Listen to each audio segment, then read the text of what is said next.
יזמים מישראל שמחפשים משקיע והקוריאנים שעשו את כל הדרך עד אלינו כדי למצוא את הדבר הבא. חגית ברונסקי הסתננה לכנס השנתי לעסקים עם קוריאה. חגית, שלום. שלום אפי. הקוריאנים במתקפה טכנולוגית על ישראל. ממש במתקפה, אתה יודע, זה בדיוק הזמן. עכשיו, כשכל הכלכלות במערב אירופה נמצאות במצב, אתה יודע, מאוד מאוד שברירי ובעייתי, אז עיניהם של התעשיינים ואנשי העסקים הישראלים יוצאות אל המזרח, מפני שאתה יודע, אנחנו מדברים על מזרח תיכון חדש, אז הפעם מדובר במזרח חדש אחר. כמובן, אנחנו מדברים על יפן, על קוריאה, בטח על סין, ועכשיו באמת נוצרה איזושהי הזדמנות. הקוריאנים מתחילים להתעניין בנו, ולמה? מפני שהם, יש להם הרבה מאוד צורך בטכנולוגיות חדשות, בחדשנות. הם מחפשים השקעות בביוטכנולוגיה, הם מחפשים השקעות בטכנולוגיות של אינטרנט, בקלינטק, שזה נושא מאוד מאוד חזק.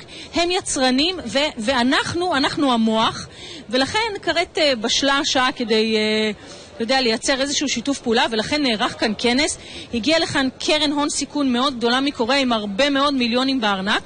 הם מחפשים השקעות, ובוא נראה באמת קצת רעיונות ויוזמות של כל מיני אנשי עסקים ישראלים שהגיעו לכאן להציע את מרכולתם.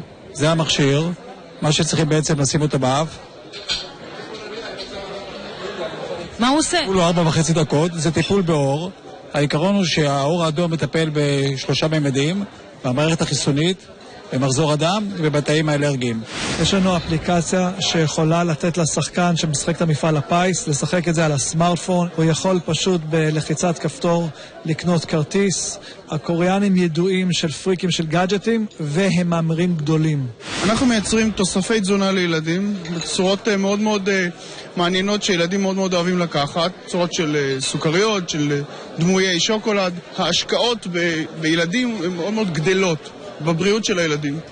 כן, חלק מהרעיונות מאוד משוגעים, אבל אני מניח, חגית, שאנחנו צריכים להיות מוחמאים שהקוריאנים מתעניינים בנו, עם המערב ועומד לשקוע כמו שזה נראה כרגע.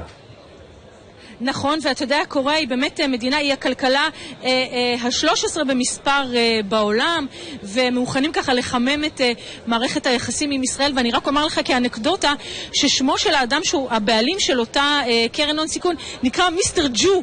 אז מה בכלל אפשר, אתה יודע, לומר על זה? זה ממש מדבר בעד עצמו. ואתה יודע, זה רק, כאמור, זה באמת רק פיילוט. הם עובדים בצורה מאוד מאוד מסודרת, קצת כמו היפנים.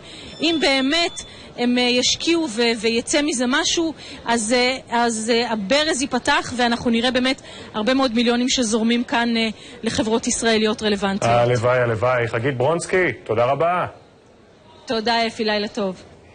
חוזרים עליכם, אמיר אייל ואיציק ספורטה. אמיר, למי ששכח, אתה היית שופט בקרישים, אז מה אתה אומר על המתקן לאף הזוהר הזה שראינו? תשמע, הוא נראה כמו ליצן קצת, אבל אני רוצה להגיד לך משהו מאוד אופטימי. אני גם בעבר שלי ברקע של טכנולוגיה.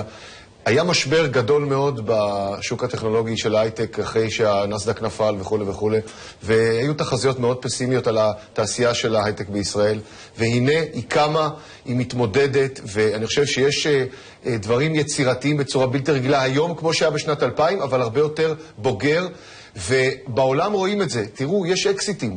אתה רואה אקזיטים של חברות ישראליות במאות מיליוני דולרים, גם עכשיו שהעולם אין לו כסף ובחובות. אתה רואה את התעשייה הישראלית של ההייטק בהחלט עומדת בזה ומוכרת, ויש המון המון מיזמים. עכשיו הקוריאנים הם שוק ענק, זה שוק שמחפש אינובטיביות, חדשנות.